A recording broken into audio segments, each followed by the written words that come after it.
Добрый вечер, дорогие телезрители. В эфире телеканала Кимус, программа Киэфир. С вами я, ведущая данной программы Айджамал Усманова. Напомню, что мы в течение целого часа в прямом эфире и будем ждать ваших звонков, ваших сообщений. Будьте с нами все это время, так как наша неделя посвящена теме спорта. Действительно, очень актуальной, очень полезной и интересной теме. Если вы также близки к спорту, то можете до нас дозваниваться, писать нам сообщения. Будем вас всех ждать. И у нас есть, как и обычно, приятные подарки. Один из них – это купон с 50% скидкой на посещение фитнес-клуба «Доктор Лодырь», в котором вы сможете не только заниматься над своим телом, но и также получите инструкции по правильному питанию. Такой приятный подарок в конце программы мы вручим одному нашему телезрителю, который задаст наиболее интересный вопрос или какие-то свои истории, может быть, про спорт расскажет. Будем вас всех ждать. И напомню, что партнер нашей команды, нашей компании – это Шоро, родниковая вода «Легенда». Сегодня мы говорим про теннис, про большой теннис и говорим про спортивное развитие ребенка. У нас в гостях Алевтина. Алевтина является тренером по большому теннису. Добрый вечер. Добрый вечер. Также с нами сегодня воспитанник Алевтины. Его зовут Платон. Платон занимается большим теннисом. Привет, Платон. И отец Платона Сергей. Здравствуйте. Добрый вечер. Очень приятно, что вы сегодня нашли время посетить нашу программу, так как мы знаем, насколько у вас плотный график, очень много занятий. Даже сегодня с утра вы на ногах. Алевтина, вообще расскажите про то, как вас завлекло в эту деятельность, в спорт. Спорт у меня начался с детства. Вообще у меня мой отец, он является заслуженным тренером Киргизской республики по большому теннису. Единственный заслуженный тренер в нашей республике.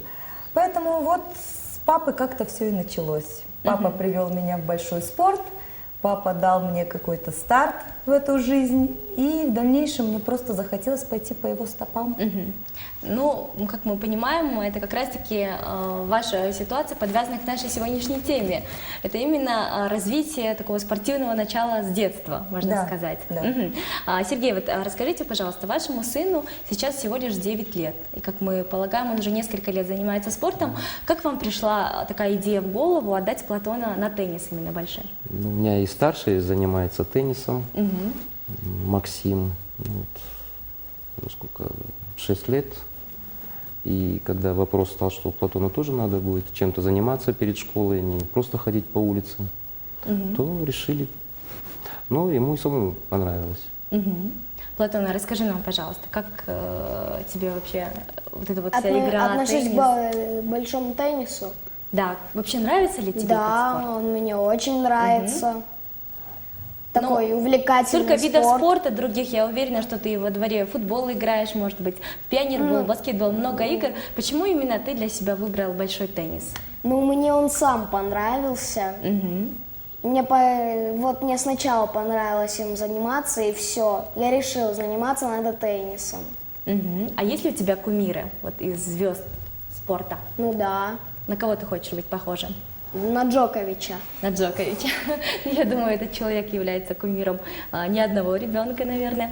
Очень интересно. Дорогие наши телезрители, если вы только к нам присоединились, напоминаю, что тема сегодня посвящена спорту, и у нас в гостях Алевтина, Платон и Сергей. Мы будем говорить про то, как же развить спортивное начало в ребенке, и вообще следует ли это делать. Действительно, очень интересная тема, я думаю, очень важная, поэтому сейчас я предлагаю перенестись на улицу нашего города и послушать мнение людей на тему спорта. Нужно ли вообще детям прививать любовь к спорту с самого детства? Давайте послушаем мнение наших горожан и после этого вернемся в студию.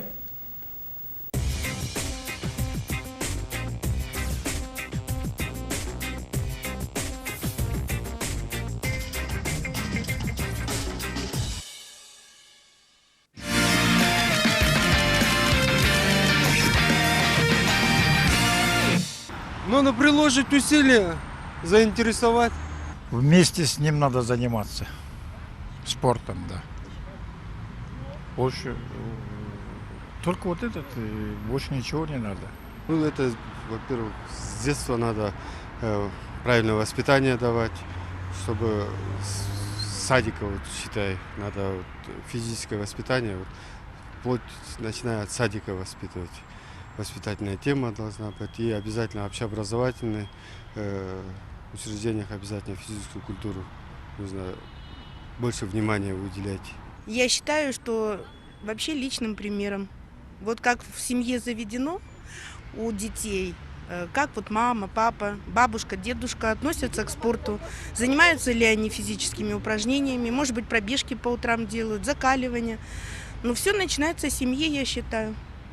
Если вот родители показывают личный пример, ну и потом, конечно, какие-то секции, когда ребенок уже подрастает, надо записывать куда-то по желанию ребенка. Понятия не имею. Мне никогда не прививали и до сих пор живу. А дочка была в сборной юношеской по волейболу. Ничего не прививали, оно само. Мне кажется, вот детям вот сейчас в данное время нужно вот не до такой степени прям заниматься спортом, что, например, вот бокс, да, скажем. Мне кажется, вот для детей это слишком, можно сказать, даже сложно, опасно, да. Вот бег самый вот, я обожаю вот бегать, я вот у меня братик есть, я вот не то чтобы заставляю, вот, ну, стараюсь ему, да, подсказывать, чтобы он бегал, занимался, вот, и мы каждый день бегаем по утрам, и ему это нравится.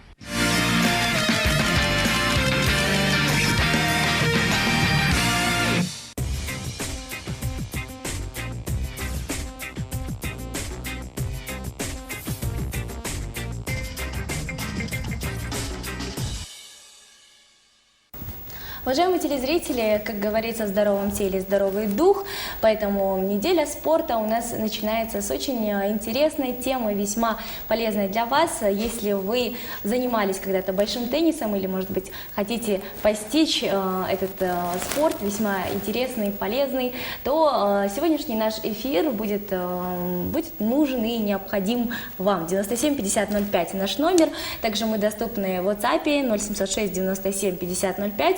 Такой же номер, можно слать туда сообщения, не только в WhatsApp, а также смс-сообщения, можно звонить на эфир. В общем, возможностей для коммуникации превеликое множество. У нас, и так как мы сегодня говорим про большой теннис, мы решили пригласить человека с громадным количеством опыта за спиной, Алевтина. Мы очень рады сегодня вас видеть, и спасибо вам, что привели также Платона и Сергея. Напомню телезрителям, если вы только присоединились или вдруг забыли, кто у нас сегодня в гостях, Платон уже вот 3 года занимается большим теннисом. Сергей является отцом Платона и, можно сказать, идейным вдохновителем того, что Платон начал заниматься большим теннисом. Алевтин, вообще расскажите в целом про состояние большого тенниса в Кыргызстане, насколько оно сейчас развито? В общем-то, в принципе, состояние, как любого спорта в Кыргызстане, сейчас довольно-таки не на лучшем уровне, конечно. Все-таки в стране и материальный кризис, и действительно и мировой кризис отражается на нашей республике, это тоже заметно. И вот этот вот рост доллара, все это имеет. Соответственно, и бюджет страны у нас не очень большой, поэтому и вкладывать, конечно, в спорт наше правительство вкладывает по мере возможного. Мы работаем на государственных кортах, поэтому у нас, конечно, более доступна для детей возможность заниматься, более доступная. А детки в нашей стране, я всегда говорила и всегда так считаю, что они не хуже любых детей во всем мире. У нас очень хорошие дети, у нас дети играют, дети выигрывают, выезжают за границы, выигрывают. У нас есть хороший такой материал для дальнейшего, но однако у нас в стране нет материальных средств, конечно, поднимать до мирового уровня детей. Расскажите, а сколько вообще групп занимается у вас? Вот действительно интересно, сколько людей приходит к вам и интересуется теннисом? У нас, допустим, на нашей базе работает 3 тренера. Да? У каждого тренера есть в среднем по 4 группы. В каждой группе в зависимости от возраста, от уровня игры, где-то от 15 до 8 человек. Конечно, группы, которые ребята играют хорошо, уже взрослые, их там невозможно большое количество набрать. Поэтому человек 8, а так 10-15 человек. В принципе, родители ведут детей, но сейчас, кстати, заметно снизилось количество детей. Может быть, невозможность материально, что не все родители материально тянут, потому что как бы там ни было, это и приобрести дополнительную обувь, приобрести дополнительную одежду, приобрести какой-то инвентарь для ребенка. Это все очень материально тяжело, конечно. Я думаю, сейчас нам Сергей более подробно расскажет о том, насколько затратно отдать ребенка на большой теннис, какой инвентарь необходимо купить, на какую сумму следует рассчитывать родителям, которые хотят своих детей отдать в эту секцию. Ну, это по-разному, смотря какие ракетки покупать. Ну, в среднем $100 ракетка стоит. Мячи. Срок годности, скажем, одной ракетки. Ну, как играть будет?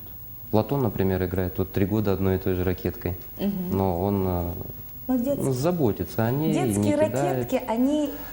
Детские ракетки, они дольше их хватает, и они дешевле. А инвентарь для взрослых ребят, он, конечно, изнашивается быстрее. Есть ребята, есть спортсмены, которые занимаются, уже мастера спорта. Вот смотрите, у них натяжка на ракетке, вот струны, да, называются, у них хватает буквально на 2-3 тренировки. Мячей, 3 мяча хватает на 1 тренировку. В принципе, вот представляете, это очень большие затраты. А ракетки, чем выше уровень мастерства, тем дороже ракетка, конечно. А вот детские и взрослые ракетки, как вы сказали, есть такие подкатегории. Да, Чем да. они отличаются друг от друга? Детские ракетки, они более легкие, они из легкого алюминиевого материала. Они, соответственно, короткие. Вот. И для детей же не обязательно, какие именно конкретно струны там, на этой ракетке, или из какого сплава сделана эта ракетка, весовая категория этой ракетки, какой вес ракетки, тоже не обязательно. Для них обычная детская маленькая ракетка, чтобы у них был навык отбивать мяч для детей, и чтобы она не была тяжелая. Расскажите, а вот группы каким образом подразделяются? По возрастному признаку или по именно, я не знаю, еще каким-то признакам, может быть, другим? Бывает и возрастной критерий, бывает и по уровню именно мастерства. Обязательно. То есть, приходят люди, которые уже до этого имели опыт. Приходят, мы берем разных детей, потому что я действительно, вы хорошую тему подняли, я действительно обеспокоена здоровьем детей в нынешнее время. Очень много детей, которые сидят за компьютером. Очень почему-то много родителей, которые считают, что они сильно устают. У меня многие родители приходят, приводят детей и говорят: а как вы думаете, он не устанет 2 часа тренироваться перед школой, а потом идти в школу? Я говорю: да нет, вообще-то дети восстанавливаются быстрее, чем взрослые. Энергии намного больше. Да, энергии намного больше. И действительно, многие родители считают, что такая большая в школе нагрузка, зачем спорт? Вот пусть с утра поспит лучше, там, рано вставать надо, чтобы заниматься спортом. И многие дети, они вырастают около компьютеров, около телевизоров. Потом в 15 лет, в 13 родители бегут и говорят: помогите, пожалуйста, возьмите нашего ребенка, мы не знаем, что делать. У нас мальчик, девочка поправилась сильно очень, у нас избыточный вес, у нас ребенок сидит целыми днями за компьютером, мы не можем выгнать его даже во двор, он ни с кем не общается.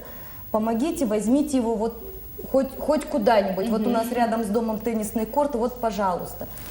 Ну, а куда деваться от таких детей? И таких детей тоже берем. Да, для них специально организуем группы здоровья какие-то. Берем их на какой-то летний период, когда сейчас же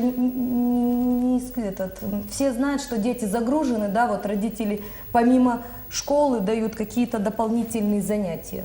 Это, допустим, английский, какой-то математика, или что-то еще, какой-то язык дополнительный, или вот дети куда-то ходят, на музыку еще ходят. То есть многие родители тоже стремятся задействовать детей больше.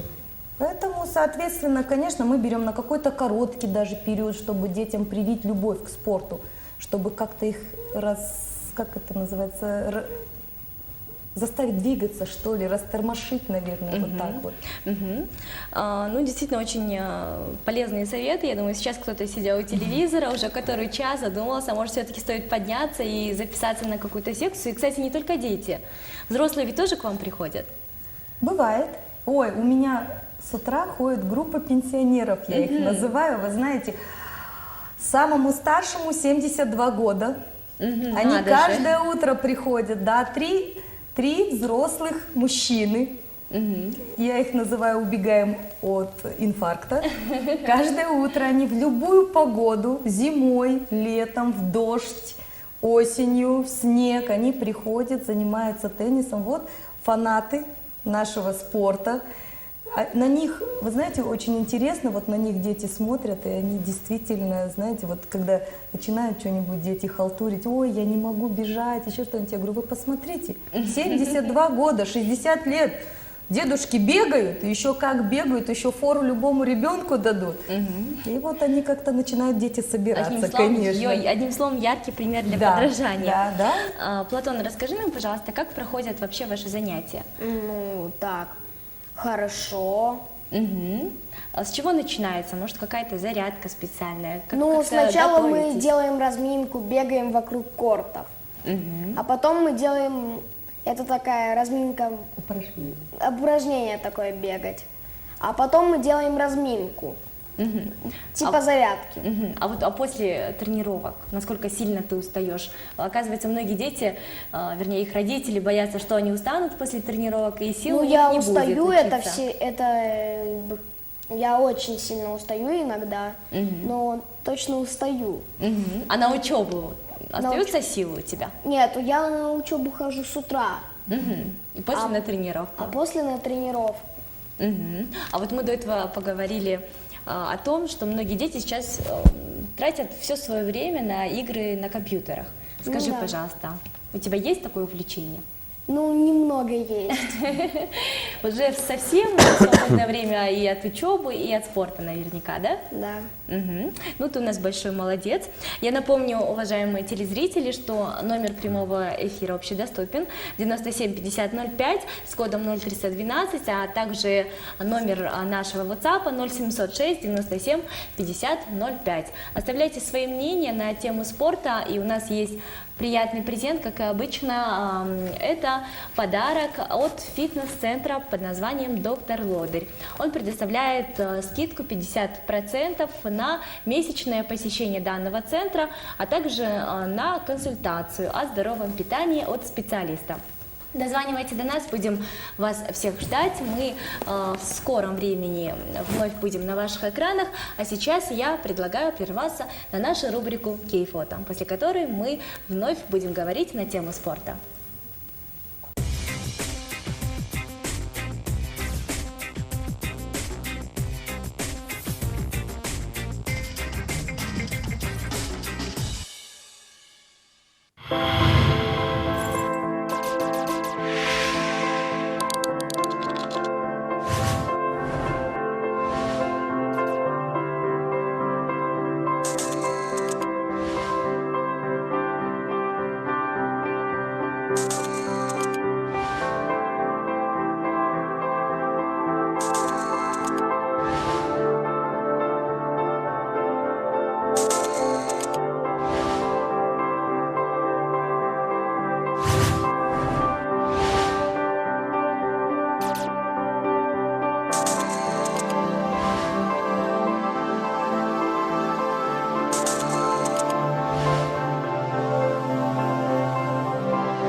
Мы продолжаем нашу программу «Кефир», дорогие друзья.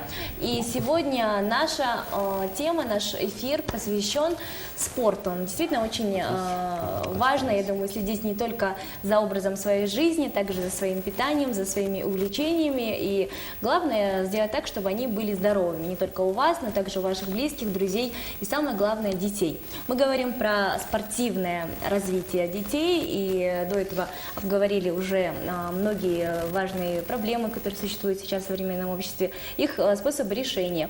Один из способов решения, скажем, и оздоровления детей не только это полезные секции. Одной из таких секций является большой теннис. У нас сегодня в гостях Алевтина, тренер по большому теннису, Платон, наш юный гость, который посещает спортивные занятия по теннису, и Сергей, отец Платона.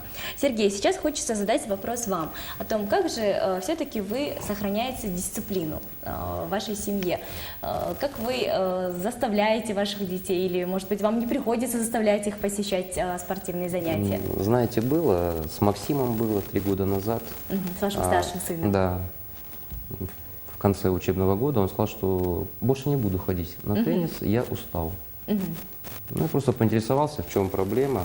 А проблема была сидеть за компьютером, то, что вот, интернет-игры, все играют, а он от этого отстает. Практически он отстает от жизни, потому что не играет. А Ну, что же говорю, вы вот, сделали в этой ситуации? Ничего. Особо ничего, просто обрисовал перспективу, то, что ты так и будешь сидеть возле компьютера, слоняться во дворе, бездельничать. Или, говорю, заниматься чем-то хорошим, полезным для здоровья, для будущего, для перспективы. В конце концов, он сам обдумал это. Я не настаивал, честно. Но Максим принял верное решение. Честно скажу, натиска не было никакого, ни с моей стороны, ни супруга не наезжала на него, ничего такого. Просто ребенок сам осознал, что ему надо и что второстепенно. И сейчас практически проблем нет. Алевтина, а как у вас дела обстоят с дисциплиной именно на занятиях? Насколько вы строгий преподаватель? Ну, это, наверное, детям судить, да, насколько... Платон, ну вот поделись с нами. Алевтина, часто вас ругает? Ну, Алевтина Валентиновна хоть и строгий учитель, но она справедливый. Что немаловажно, да? Да. Конечно, без дисциплины невозможно, конечно. Потому что когда у вас на корте по 15 человек, естественно, если не будет какой-то дисциплины, то это будет просто хаос. Невозможно будет ничему детей научить и вообще никак. Но в принципе, вы знаете, у меня отношение к детям. Я пытаюсь с ними разговаривать, я пытаюсь их слушать, я пытаюсь где-то с ними даже спорить, доказывать какие-то, или выслушивать их точку зрения, доказывать свою. И, в принципе, дети понимают, ради чего они приходят. Я никого не держу. Там, если вы пришли работать, давайте работать. Будем работать вместе. Я им всегда говорю, ребята, я на скамейке не сижу. Я работаю, хожу вместе с вами. Если вы хотите посидеть на скамейке, выходите за корты и сидите во дворах на скамейке. Поэтому, естественно, они видят, как работает тренер вместе с ними. Соответственно, им, наверное, стыдно становится не работать. Ну, с дисциплиной, как мы видим, проблем никаких нет. Тем более, что Платон у нас сейчас подтвердил это. Метод кнута и пряника хорошо действует, как я поняла. Ну, в меру. Дети должны понимать, за что их ругают. Если они все делают правильно, все делают хорошо, конечно, есть время где-то, когда мы и смеемся, где-то мы когда-то и балуемся чуть-чуть. Почему не без этого? Это же дети. Они должны же чуть-чуть побаловаться. А когда детство-то у них пройдет все это? Естественно, бывает время, когда надо серьезно отнестись к работе. А вообще, вот родителям какие рекомендации вы можете дать? В каком возрасте нужно приводить своих детей? Должна ли быть какая-то предварительная подготовка спортивная? Знаете, честно говоря, я хотела бы дать родителям первую рекомендацию начать с себя. В первую очередь. Мне так хотелось бы, чтобы все родители вместе с детьми, независимо сколько лет ребенку, даже начиная с 3 лет. У меня, когда сыну было 3 года, мы ездили в горы. Не обязательно кататься на лыжах, то есть вести активный образ жизни. Гулять в парке вместе со своими детьми по выходным. Выходить куда-то в бассейны, плавать вместе с ними. На какие-то велопрогулки. Вместе с детьми одевать коньки, выходить на роликах кататься. Просто в любое выходное, свободное от работы время именно вместе с детьми все это делать. Тогда дети, они потянутся к спорту. тот же мяч попинать. Те же папы, они, в принципе, почему нет, вместо того, чтобы посидеть, посмотреть А телевизор. сейчас порой папы сами сидят, Вместе, уткнувшись вот, в компьютеры, в телефоны. Соответственно, и дети также садятся рядом с папами, им интересно. А выйти и попинать 2 часа мяч вместе со своим ребенком, мне кажется, это лучше провести время намного, чем за компьютером. Это столько эмоций. А спорт, конечно, детей надо приводить, чем раньше, тем лучше. С 4 лет мы берем деток, с 5 лет берем деток. Потому что вроде сначала для них это игра, но они привыкают, что есть расписание, что есть определенное время занятий, что есть какая-то дисциплина. Они учатся бегать, учатся, казалось бы, но у нас многие дети не умеют бегать, не умеют прыгать. Они осваивают эти навыки, потому что раньше, если дети наше поколение проводило во дворах, мы лазили по деревьям, через заборы, перепрыгивали через рыки, катались на велосипедах с утра до вечера. Сейчас во дворах дети редко этим занимаются, редко играют просто даже в мяч во дворах. Поэтому, соответственно, детей надо приводить как можно раньше в спорт, чтобы они приобретали какие-то навыки. Не обязательно это теннис, любой спорт. Хорошо. Ну, я думаю, как бы то ни было, решение принимает каждый человек самостоятельно. Мы лишь можем вам посоветовать, так как неделя наша посвящена спорту, и каждый день мы говорим про различные виды спорта. Сегодня это большой теннис, и сейчас, чтобы внести яркие краски в наш эфир и посмотреть воочию, как же проходят занятия по большому теннису, я предлагаю прерваться на специально подготовленный сюжет от команды «Кефир». И после этого сюжета мы вновь будем в студии. Можете до нас дозваниваться по номеру 97 50 05, а также писать нам по WhatsApp 0706 97 50 05. Контактный номер. Будем всех вас ждать с нетерпением.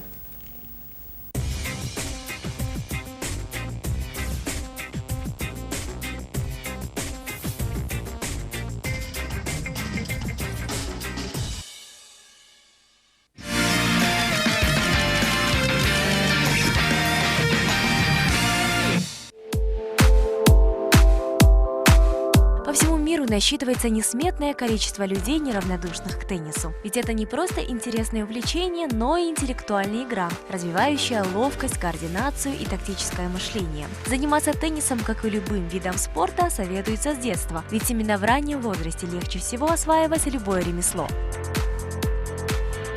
На теннисной площадке дети умело держат ракетки и искусно демонстрируют свои знания и умения, обретенные у педагогов. Технику игры можно освоить и самостоятельно, но это решение сложно назвать рациональным, ведь под руководством опытного тренера даже сложные технические приемы осваиваются легче и быстрее. У нас будут сначала подготовительные упражнения перед игрой с корзиной. Атай, встань сейчас на заднюю линию. Сначала мы немножко побегаем, разомнем ножки на заднюю линию. Это упражнение для того, чтобы научить ребенка к правильному подходу к мячу, правильно двигаться. Готов? Я тебе сейчас катаю мячик вправо и влево. Ты подбегаешь, сначала правой ногой отбиваешь мячик, потом левой пинаешь. Готов? Поехали. Правой. Двигайся, двигайся, двигайся. Хорошо, на место возвращайся бегом. Левой. Отлично, на место. Правой. Это вот подводящее упражнение, как правильно двигаться к мячику. На место.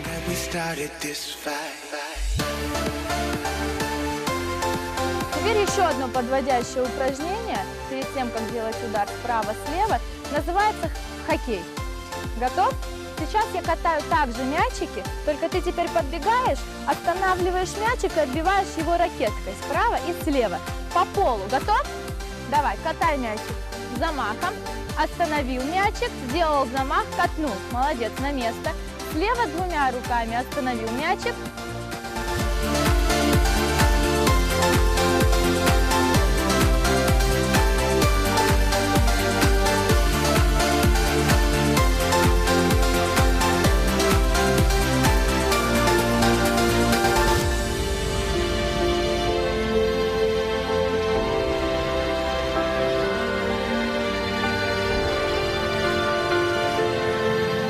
Вот, в принципе, проходит обычная тренировка, там не на технику, обычно где подержать мяч с ребенком можно, диагональ, справа направо, слева налево, в виде спарринга. Начинать занятия большим теннисом можно с 4 лет. Для этого возраста существуют облегченные ракеты и шары. Занимаясь данным видом спорта на постоянной основе, к 10 годам у ребенка уже формируется устойчивый интерес к большому теннису, уверяет тренер Яна Борзенец. Научиться освоить технику – это как в школе, да, как урок физкультуры. Наша обязанность – научить ребенка делать все. Справа играть, слева, с лета, то есть чтобы ребенок освоил все удары примерно за год. Да, примерно за год ребенок освоит уже всю технику, все удары. Подача, слета, справа, слева. Но на соревнованиях, конечно, участвовать он, наверное, сможет года через 2. Большой теннис учит маленьких детей выносливости, терпению, достижению поставленных целей. Это увлечение обеспечит ребенку не только крепкое здоровье, но и сформирует в нем самые лучшие личностные качества, которые будут помогать в жизни.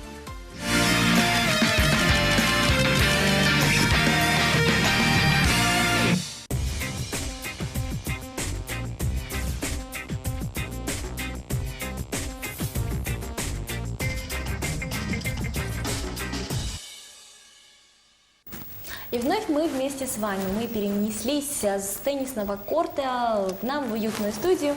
В рамках нашего сегодняшнего эфира мы говорим про большой спорт, говорим про большой теннис и про различные виды развития как физического, так и духовного. Дорогие друзья, если тема здорового образа жизни – это про вас, и если эта тема вам интересна, то присоединяйтесь к нам. Напомню, что 97 50 05 наш номер, а также доступен наш контактный номер по WhatsApp 0706 97 50 05. У нас есть приз, это посещение фитнес-центра под названием «Доктор Лоды». 50% скидка составит, естественно, этот приз получит не просто так наш телезритель, а за интересное мнение, за интересный вопрос, в общем-то, за все то, что вы выскажете в рамках нашего прямого эфира. Напомню, что с нами сегодня тренер по большому теннису Алевтина, Платон и Сергей. Это семья, которая ведет спортивный, активный, здоровый образ жизни. Сейчас хочется немножко, Алевтин, поговорить про то, как вы занимались спортом, скажем так, в былые годы, когда вы ездили на турниры различные. Расскажите, пожалуйста, нам о своем первом турнире в жизни. Каковы были ваши эмоции, какие были у вас ожидания? Если вспомнить получится. Да, наверное, турниров было очень много, были, конечно. Запомнился, наверное, все-таки, вы знаете, проигрыши не запоминаются, запоминаются все-таки победы, да? Было очень много турниров. Эмоции, конечно, всегда, выигрывать, конечно, всегда здорово, эмоции всегда были, как бы, буря эмоций, конечно, была. Вот. И когда тебе там одевают медаль на шею, это, конечно, что-то. И ты понимаешь, что ты не зря работал, не зря бегал, не зря чего-то добивался. Ну, это, конечно, спорт – это большой труд. И чтобы выиграть на корте, это надо попотеть, поработать, конечно. И когда выигрываешь, ты понимаешь, что не зря. Хотя в тот момент ты не задумываешься о том, что выиграл не только ты, но и твой тренер рядом с тобой, да? Ты всегда считаешь, что выигрываешь сам. И даже страна побеждает. Да, даже страна побеждает, да. Ну, было, конечно, все. А в каких странах вы побывали? Расскажите, ведь я знаю, что спорт дает грандиозные возможности для путешествий, для странствий по всему миру. Когда я играла в свое время, мы еще сходили в Советский Союз. Еще, конечно, загранпоездок таких не было, но тогда спонсировало государство, и, конечно, была возможность выехать в ближнее, то есть как бы в ближнее зарубежье. Но это не зарубежье, наверное, в страны Советского Союза входившие. То есть мы ездили, естественно, к соседям в Узбекистан, в Казахстан, мы ездили в Таджикистан, в Туркменистан, ездили также в Москву, ездили в Ужгород, в Риге были, то есть, ну, масса, конечно, было международных, каких-то международных были, даже не международные были тогда соревнования, Кубок Содружеств был, наверное, вот такие вот какие-то соревнования внутрисоюзные. Мгм. А вообще вот я сама лично не была на таких крупных спортивных мероприятиях. Хочется, чтобы вы описали, обрисовали нам ту атмосферу, которая там царит. Ведь участвует множество стран. Насколько, скажем, дружная атмосфера там царит? Ведь с одной стороны вы конкуренты, но с другой стороны у вас много общего Нет, с другими конкуренты спортсменами. всегда, вы знаете, вот когда приезжают, у нас здесь проходят сейчас международные соревнования, да, наши дети ездят на международные соревнования, мы кого-то возим.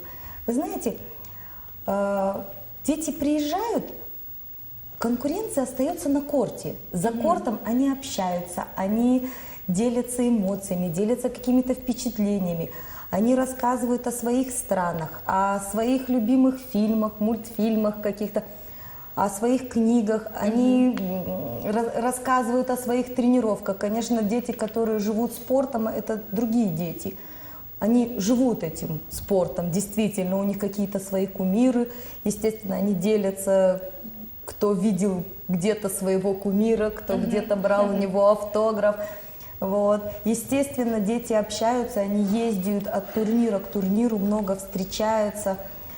Также, а когда они выходят на корт, да, на корте они соперники. Вот, Платон, расскажи нам, пожалуйста, есть ли у тебя соперники? Может быть, в твоей группе? Группе? Ну, как сказать?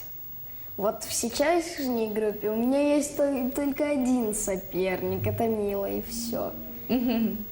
Ну, с Гульмирой так иногда играю, и все. А соперником ты считаешь человека, с которым ты играешь друг против друга? Друг против друга на соревнованиях. На соревнованиях я много с кем играл. Вот скажи, Платон, бывали ли моменты, когда ты проигрывал и очень сильно расстраивался? Ну, или ты всегда держишь ну, нос было такое. высоко-высоко и гордо? Нет, было такое, что... Вот, а что придавало тебе сил подняться и идти дальше побеждать? Ну, много чего давало. Ну, наверное, в первую очередь поддержка родителей, мне кажется, да? Поддержка тренера тоже.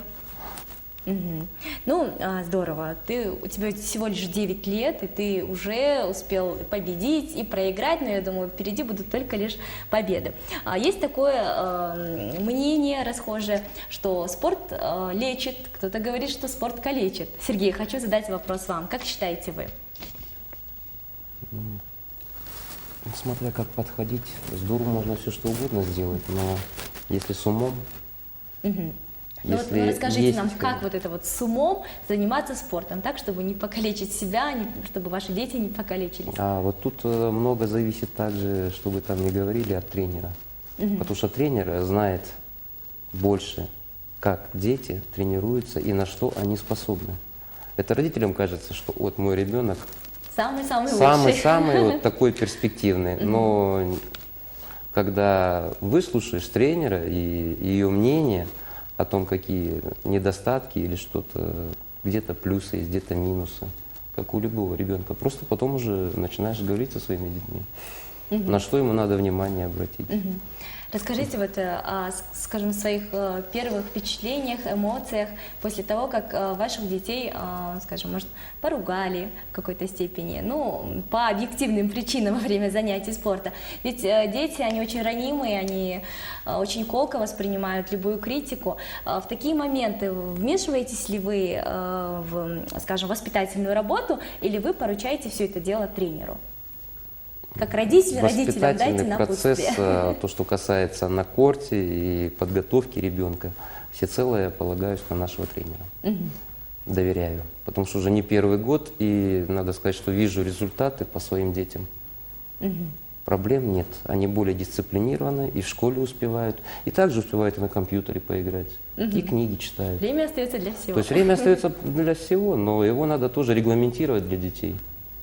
Есть свое время отведенное игры на компьютер. 1 час. А вы сами занимаетесь спортом? Сейчас нет. Но в былые времена занимались? Занимался. А каким видом спорта? Атлетикой легкой. Мгм. Ну, понятно, в кого дети ваши пошли, по вашим следам пошли, занимаются спортом. Очень здорово. Мы, дорогие друзья, продолжаем наш эфир.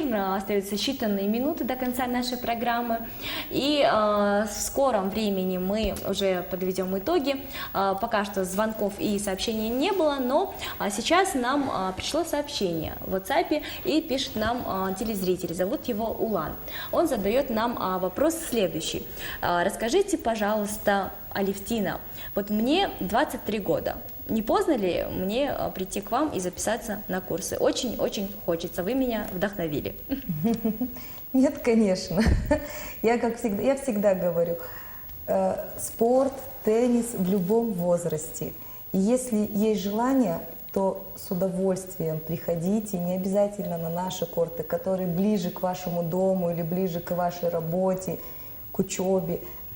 С удовольствием вас примут мои коллеги или даже я, если вы придете ко мне, и научим, конечно же. Ну, как мы поняли из ваших рассказов, 23 года это совсем не предел. Это вообще не предел. Вы знаете, я встречала в своей жизни женщину, она вышла на пенсию, она пришла и говорит, я всю жизнь мечтала играть в теннис, но в силу семейных, жизненных обстоятельств, работа, дом, семья, у меня не было времени, ни возможности. И вот сейчас, говорит, я вышла на пенсию, дети выросли, говорит, и я хочу, это моя мечта, я хочу научиться. Без проблем. Ну, чем не пример и образец для подражания. Уважаемые наши телезрители, мы вскоре вернемся в нашу студию. Напомню, что эта неделя посвящена теме спорта. И сегодня мы говорим про большой теннис и про всех тех людей, которые занимаются данным видом спорта. Очень полезным, очень увлекательным, я могу так уверенностью сказать, так как сегодня с нами те люди, которые не понаслышке знают, что же это за такой спорт под названием теннис. Присоединяйтесь к нам 0706 97 50 05 номер нашего WhatsApp и 97 50 05 номер прямого эфира. Сейчас будет небольшая рекламная пауза, после которой мы вновь вернемся в студию. Оставайтесь вместе с нами. Дорогие друзья, мы продолжаем нашу программу и говорим мы сегодня на тему спорта. Остаются считанные минуты до конца нашей программы. Действительно, спорт – это извечная тема, и, как говорил известный драматург по имени Нил Саймон, спорт – это единственное зрелище, в котором, несмотря на количество повторов, конец остается неизменным. Я думаю, что действительно очень много среди вас и ценителей спорта, и тех людей, непосредственно спортсменов, которые посещают определенные физические нагрузки, получают на занятиях. Я думаю, что сегодня как раз-таки возможность есть у вас задать свои вопросы. Несмотря на то, что времени остается мало, напомню, 97 50 05, до нас все-таки дозвонился один телезритель. Давайте с ним поговорим. Добрый вечер. Здравствуйте. Здравствуйте, как вас зовут? София. Очень приятно. Вы к нам с вопросом, с приветом. Слушаем вас, София. Я хотела бы задать вопрос. Отойдите, пожалуйста, немножко подальше от телевизора, тогда мы вас лучше услышим. Что нужно есть на тренировке? До тренировки. Что нужно делать до тренировки? Что можно есть до тренировки? Да. Хорошо, спасибо большое. Еще вопросы у вас будут? Угу. Вопросов, видимо, нет. Спасибо большое, София, за активность. И мы как раз-таки и в конце этой недели про здоровое питание поговорим. А сейчас также про занятия теннисом и про то, что можно и нужно и не стоит делать до занятия. Расскажите, пожалуйста, Алевтина. В принципе, я всегда говорю своим детям, если у вас тренировка утром, вы обязательно должны позавтракать. Обязательно, потому что идет нагрузка, потому что организм наш начинает работать. Это заблуждение, что нельзя кушать с утра, организм не проснулся. Нет, неправда, надо с утра обязательно завтракать. Вопрос, что завтракать? Конечно, надо брать какие-то... Завтрак должен быть питательный, но легкий. То есть это может быть творог со сметаной, это может быть йогурт с хлопьями, это может быть омлет, это может быть... бутерброды, это также, пожалуйста, вы можете каши использовать какие-то молочные, но, естественно, в меру. То есть не надо насыпать ребенку большую порцию, там, тарелку каши, чтобы, естественно, у него все это не переварилось, и во время тренировки ему стало плохо, соответственно. Все в меру, небольшое количество. Ну, знаете, как вот обычно модно говорить, да, вот как 2 ладошки. Четких вот каких-то ограничений нет в рационе питания. В рационе для ребенка четких ограничений нет, потому что с утра ребенку можно есть все. Нежелательно есть лагман, манты перед тренировкой, жирную пищу какую-то, плов там. Вот это есть нежелательно до тренировки. А что-то легкое даже приветствуется. Вообще, конечно, питание ребенка, вообще организм ребенка, он очень интересный, конечно, он переваривает все. И если ребенок двигается все время, если он здоровый, то, соответственно, его метаболизм он намного быстрее происходит, и все это сжигается у него очень быстро. Если, конечно, у вашего ребенка есть проблемы с весом, ни в коем случае нельзя запрещать ему вообще не кушать. Соответственно, надо просто уменьшить порции для ребенка и вечером отказаться от каких-то тяжелых блюд. Ну, со взрослыми, я думаю, примерно такая же схема. Да. Но да. все-таки ограничения какие-то есть, так как организм взрослый. Да. И также у детей, конечно, если дети, они склонны к полноте, конечно, опять-таки все идет из семьи. Что мы ужинаем всей семьей, то и едят дети, соответственно. Хорошо. Я напомню, наш номер 97 50 05, а номер WhatsApp 0706 97 50 05. Мы сегодня говорим про здоровый образ жизни, про большой теннис. И до нас дозвонился еще один телезритель. Здравствуйте. Здравствуйте, меня зовут Иван. Я бы хотел задать вопрос. Отойдите, пожалуйста, немного подальше от телевизора, мы вас слушаем. Здравствуйте, я бы хотел задать вопрос. Алло. Да. Мы вас слушаем, чуть погромче говорите, пожалуйста. Что нужно сделать, чтобы попасть на соревнования? А еще вопросы у вас будут? Нет, спасибо. Спасибо большое телезрителю. Что нужно сделать, чтобы попасть на соревнования? Единственное, непонятно, как зритель или как участник. Алевтин, давайте ответим на вопрос телезрителя. Что нужно сделать? Нужно работать, нужно стремиться к этому, потому что у детей очень психика, как вы правильно сказали, дети очень ранимые, психика неустойчивая. И если не готового ребенка выставить на соревнования, то ребенок может разочароваться вообще именно в соревновательном процессе, в спорте, и может дальше не заниматься. Здесь надо очень аккуратно подходить к этому вопросу. Надо работать, надо стараться. Конечно, когда уровень ребенка достигнет соревновательного уровня, тренер обязательно его выставит на соревнования. Ну, самое главное изначально, наверное, поставить цель, записаться на спортивные занятия по теннису. Ну, я так понимаю, он же ходит уже на спортивные занятия. А дальше видимо, по накатанной. Да. Ну, тем не менее, это будут советы для всех наших других телезрителей, которые заинтересовались темой большого тенниса. Я это полагаю по звонкам, которые сейчас начали поступать к нам. Добрый вечер. Здравствуйте. Здравствуйте, как вас зовут? Меня зовут Анна. Анна, мы вас слушаем внимательно. Скажите, пожалуйста, для того, чтобы стать тренером, обязательно уметь играть в этот вид спорта или, точнее, обязательно образование или достаточно уметь играть в этот вид спорта? Хорошо, еще вопросы у вас будут? Нет, спасибо. Спасибо большое, Анна. Вопрос звучит следующим образом, я еще раз его повторю. Для того, чтобы быть тренером, нужно ли уметь играть в этот вид спорта? Ну, я думаю, очевидно, что да. И нужно ли какое-то образование специализированное? Обязательно. Многие заблуждаются, считая, что если ты умеешь играть в теннис, ты можешь становиться тренером. Потому что уметь самому играть в теннис и научить ребенка играть в теннис – это две большие разницы. Когда ты играешь сам, то ты сам отвечаешь за свое здоровье, то есть это полностью ты самостоятельный, ты отдаешь себе отчет. Когда ты учишь ребенка, ты всю ответственность берешь на себя. Не дай бог какие-то травмы, не дай бог какая-то перегрузка организма.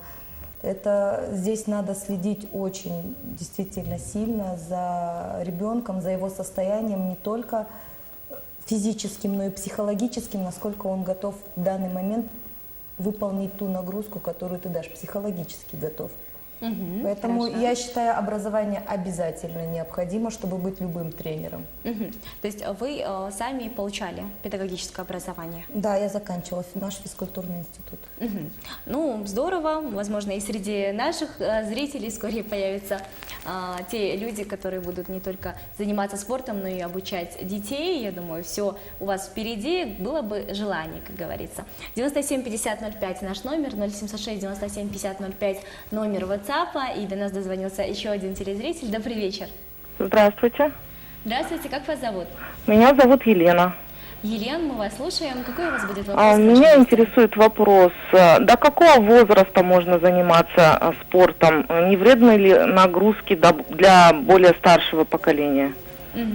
Хорошо, спасибо большое. Очень интересный вопрос, который мы ранее как раз-таки обсуждали. До какого возраста можно заниматься спортом? И есть ли вообще какие-то, я не знаю, может какой-то предел есть, что в этом возрасте нежелательно? Вы знаете, теннис, он является одним из очень интересных видов спорта в плане том, что теннис очень показан людям, страдающим кардиологическими заболеваниями. Потому что теннис, он имеет как период работы, так и период отдыха. Поэтому вот в данном случае именно теннис, он показан людям любого возраста. Его даже педиатры многие советуют пенсионерам, людям, у кого есть проблемы с сердцем, заниматься именно теннисом. Потому что здесь идет такое распределение нагрузки, вы играете короткий промежуток времени, потом, пока вы собираете мячи, вы отдыхаете. Опять играете, опять отдыхаете. То есть нагрузка не идет слишком большая, что монотонно, как или в велотренажере, или в плавании, когда вы плаваете, допустим, какие-то дистанции длинные. Теннис, он предрасположен для любого человека, пожалуйста, для любого возраста. Также он очень хорош, теннис, для людей, кто страдает именно зрением, проблемой зрения. Потому что здесь идет, когда дети или взрослые играют, следят за мячом, мяч приближается, мяч удаляется. То есть зарядка глаз идет постоянно. Поэтому, да, пожалуйста, в любом возрасте. Сейчас вы разрушили все стереотипные мнения родителей о том, что есть какой-то вред, есть какие-то определенные, скажем, противоречия, что все-таки может заниматься спортом любой человек, вне зависимости от состояния здоровья. Да. И мало того, он не только, ему не то, что станет хуже, ему станет даже лучше после этих занятий. Очень действительно интересно, друзья. 97 50 05 наш номер, а номер нашего WhatsApp 0706 97 50 05. Именно к концу нашей программы увеличилось количество звонков, но, к великому сожалению, наша программа подходит к концу. И, уважаемые телезрители, если вы хотите участвовать активно в нашей дискуссии и в рамках наших других эфиров хотите быть на первом месте, то звоните нам чуть пораньше, и вы обязательно получите возможность выиграть хорошие, приятные призы от телеканала Кеймус. Вам огромное спасибо, что приняли участие в нашей программе. На насущные вопросы ответы все даны. Я думаю, что все оздоравливаться теперь обязательно пойдут на корт. Ну, добро пожаловать. Вам сейчас хочу дать последнее слово в адрес наших телезрителей, которые сегодня заинтересовались, как мы видим, курсом, который вы преподаете. Какие-то полезные советы дать, напутствие, пожелания?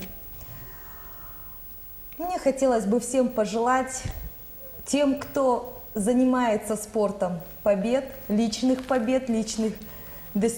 улучшения личных результатов, кто хочет заниматься спортом, прийти в этот спорт, в любой спорт, начать уже заниматься. Не откладывайте на завтра то, что можно сделать сегодня. А тем, кто, может быть, по каким-то причинам отошел от спорта, все-таки мне хочется пожелать вернуться. Я считаю, что движение – это жизнь, и чем больше мы двигаемся в этой жизни, тем веселее, бодрее и дольше мы, наверное, И в конце-то концов вы будете выглядеть так же красиво и неотразимо, как наша сегодняшняя гостья Алевтина. Алевтина, спасибо вам большое за то, что скрасили наш сегодняшний эфир своей яркой улыбкой, своим задором и за то, что дали стимул всем нашим телезрителям заниматься спортом. Платон, ты как наш сегодня самый юный гость, как, скажем, потенциальный победитель всех будущих турниров, на которые, я не сомневаюсь, ты поедешь, что ты хочешь сказать нашим телезрителям и всем тем детям, которые спортом не занимаются, но хотят быть как ты? Но надо не всегда проводить время за компьютером, надо иметь какое-то время и для компьютера, и для спорта, чтобы успевать и туда, и туда. Развиваться многогранно. Да. Я тебе, Платон, пожелаю стать чемпионом всех всевозможных турниров, собрать календарный большой шлем. Я знаю, это высший пилотаж успеха в большом теннисе. У тебя огромный потенциал, успехов тебе. Сергей, вам спасибо за то, что правильно воспитываете своих детей. И сейчас я хочу, чтобы вы всем родителям, которые сегодня нас смотрели, также пару пожеланий, пару советов дали. Ну, основное, по-моему, чтобы было желание у родителей, чтобы они сами стремились. А если родители не хотят и показывают отрицательный какой-то пример, то, соответственно, найдется целая куча отговорок. И у детей то же самое. Родители — наглядный пример для своих детей. Спасибо, что сегодня были вместе с нами. Я напомню, что мы разыгрывали сегодня купон от фитнес-клуба под названием «Доктор Лодырь», который предоставит вам 50% скидку на посещение фитнес-занятий, а также бесплатные консультации от специалиста по правильному питанию. Сегодня было огромное количество звонков, и действительно сложно будет выбрать мне, но я думаю, что это будет первый телезритель, который первым до нас не дозвонился, но написал нам посредством WhatsApp. Нашего телезрителя зовут Улан. Улан горит желанием заниматься спортом. Я думаю, посещение фитнес-клуба — это будет первый шаг, а в последующем, возможно, вы увлечетесь и большим теннисом. Дорогие друзья, я всем вам желаю осуществить все свои планы, все свои цели, и пусть в ваши планы обязательно войдет занятие спортом, а именно большим теннисом, так как мы сегодня говорим про этот вид спорта. Мы с вами прощаемся. С вами сегодня была я, ведущая данной программы Айджамал Осмонова, наши очаровательные гости Алевтина, Платон и Сергей. Неделя спорта началась, и впереди вас ждет много полезных эфиров, поэтому включайте нас каждый вечер с 19:30 по 20:30, и мы обязательно подарим вам приятные призы. Партнер нашего канала, партнер нашей программы — это компания Шоро, родниковая вода легенда. Я с вами прощаюсь, до скорых встреч!